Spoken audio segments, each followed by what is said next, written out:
மக்கள் இருக்கிறவங்க எங்களுக்கு மரண தண்டனை கொடுக்கும் போது முகமது தான் எங்களை அபிசீனியாவுக்கு வர சொன்னார். நேர்மையான மன்னரோட நாடுங்கிறதுனாலதான் நாங்க இங்க வந்தோம். நீங்க பண்ண கலகத்துக்காக கொடுக்கப்பட்ட தண்டனை தான் மரண தண்டனை. அதுல இருந்து தப்பிச்சுதான். எதுக்காக முகமது உங்களை இங்க அனுப்பணும்? ஏன்னா நீங்களும் எங்களை மாதிரி இறைவன் ஒருவனேங்கிறத நம்புறீங்க. நீங்க எங்களுக்கு பாதுகாப்பு கொடுப்பீங்கிற நம்பிக்கையில தான் இறை தூதர் எங்களை இங்க அனுப்பி வச்சாரு. அவங்க பேச்ச கேட்கறது காணல் நீர்ல தண்ணி குடிக்கிறதுக்கு சமம். ஆனா எனக்கு என்னவோ அவங்க பேச்சுல கொஞ்சம் நியாயம் இருக்கிற மாதிரி தெரியுது.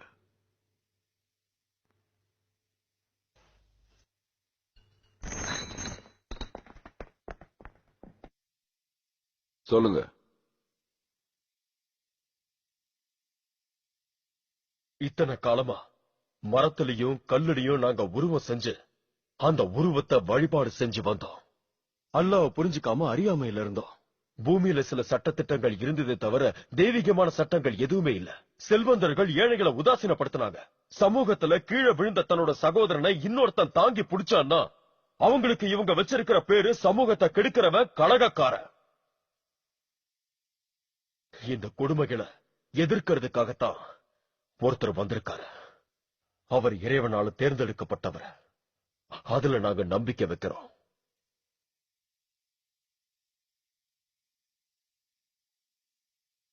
பதட்டப்படாம சொல்ல வந்தது தெளிவா சொல்லுங்க. நாம் பேசுறது இறை தூதர் முகமத பத்தி. ஒரே இறைவனை வணங்க சொல்லி முகமது எங்களுக்கு போதிச்சிருக்காரு. உண்மையை பேச சொல்லியிருக்காரு. அண்டை வீட்டுக்காரர்களையும் நேசிக்க சொல்லியிருக்காரு. தானம் செய்ய சொல்லியிருக்காரு. ஒரு புன்சிரிப்பு கூட தானம்னு சொல்றாரு. பெண்கள் தவறா பயன்படுத்தப்படுறத தடுக்க சொல்லியிருக்காரு. அனாதைகளுக்கு ஆதரவு கொடுக்க சொல்லியிருக்காரு. கல்லாலையும் மரத்தாலையும் ஆன கடவுள்களை தூக்கி எறிய சொல்லியிருக்காரு. முட்டாள்தனமான இவனோட பேச்சை இனிமேலும் என்னால கேட்டுட்டு இருக்க முடியாது. எங்களோட நாகரிகம் ரொம்பவும் பழமையானது. எங்களோட கடவுள்களை மரம் கல்லுன்னு சொல்றத பார்த்துட்டு என்னால சும்மா இருக்க முடியாது. நாங்க வழிபடுறது வெறும் மரம் கல்லு இல்ல, அதுக்குள்ள இருக்கிற தெய்வீகமான சக்தியை தான். உருவ வழிபாட்டை யாரும் முழுசா புரிஞ்சுக்கிறது இல்ல. அதை நானும் ஒத்துக்கிறேன். நன்றி. பெண்களை பத்தி இவன் சொன்ன கருத்தை மறுபடியும் சொல்லுங்க. ஆணுக்கு சரியான துணையா இருக்கணும்னு தான் பெண்ணை இறைவன் படைச்சிருக்கான். பெண்கள் என்னைக்குமே ஆணுக்கு நிகரானவங்க. நிகரானவங்களா? அவங்கள விலை கொடுத்து வாங்குறோம், சாப்பாடு கொடுக்கிறோம், துணிமணி கொடுக்கிறோம், அவங்கள பயன்படுத்திக்கிறோம், அப்புறம் தூக்கி எறிஞ்சிடும். அப்படிப்பட்டவங்க ஆண்களுக்கு நிகரானவங்களா?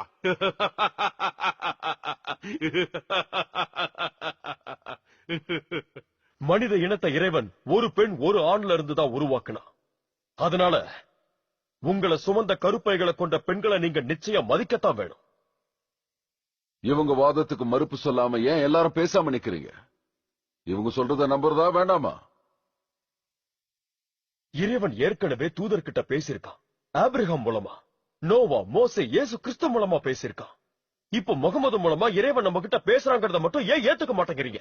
அந்த பெயர்களை உங்களுக்கு சொல்லி கொடுத்தது யாரு? எல்லாமே திருக்குறான்ல இருக்கு. அனாதையான அந்த முகமது ஆடுகளை மேய்ச்சிக்கிட்டு இருந்த ஒரு சாதாரணமான ஆளு. இயேசு கிறிஸ்து கூட தச்சு வேலை தான் செஞ்சுக்கிட்டு இருந்தாரு.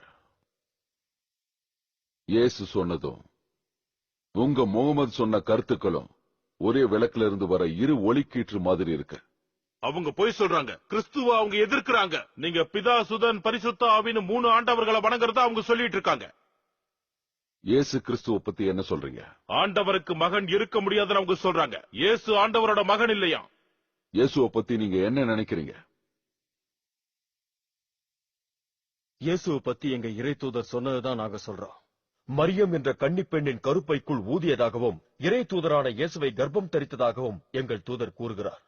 பாத்தீங்களா, இறைவனோட மகன் அவரை ஒத்துக்க மாட்டாங்க. முகமதோட அற்புதமான உங்க குரான் இயேசு கிறிஸ்துவ பத்தி என்ன சொல்லுதுன்னு தெளிவா சொல்லுங்க. திருக்குறான்ல இருக்கிறத அப்படியே சொல்றேன். என் பக்கத்துல வாங்க.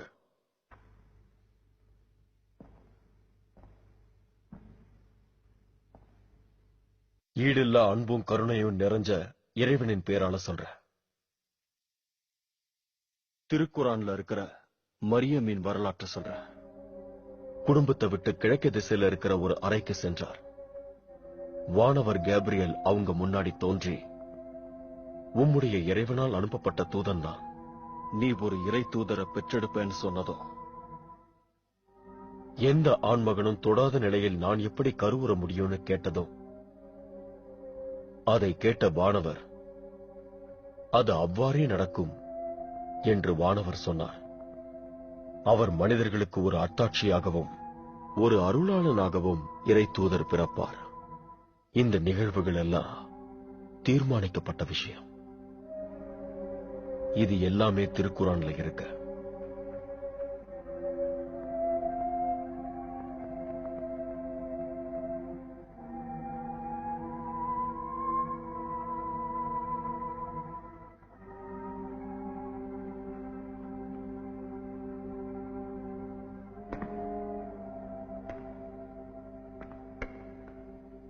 இயேசு கிறிஸ்துவின் வழியில பிறந்த கிறிஸ்தவர்களான எங்களுக்கும் உங்களுக்கும் இருக்கிற வித்தியாசம் இந்த கோட்டை விட சின்னது.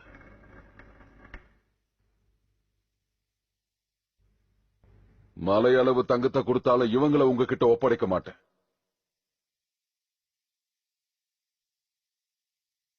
என் ஆட்சிக்கு உட்பட்ட அபசீனியாவுல நீங்க விரும்புற வரைக்கும் நிம்மதியா வாழலாம். உங்க நாட்டுக்கு திரும்பும்போது இறைவனுடைய ஆசீர்வாதம் நிச்சயம் உங்களுக்கு கிடைக்கும்.